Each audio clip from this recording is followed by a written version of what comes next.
Bonsoir à tous ou bonjour à tous, je sais pas. On va parler euh, de Venom toujours et il se dit que dans Secret Wars ce mardi, jouera bien Venom et ça risque d'être très intéressant par rapport à Venom. Pourquoi ça va être très intéressant avec Venom? Parce qu'en fait, on aura plus, ce sera un Venom qui n'a rien à voir avec la trilogie des films, rien à voir. C'est vraiment deux salles, deux ambiances. Je sais pas comment vous dire ça. Ben, un peu comme Daredevil, pour le coup. Sauf que Daredevil était excellent sur Netflix et il est pas mal chez Marvel.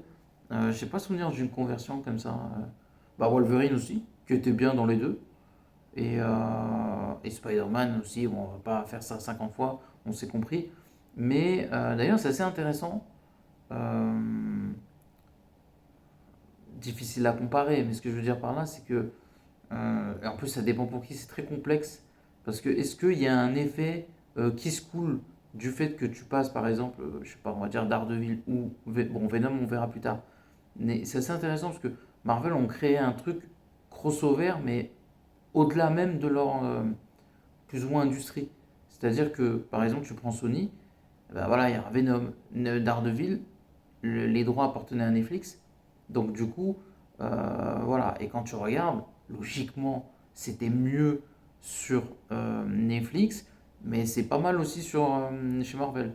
Par exemple, bon, après c'est pas intéressant en fait.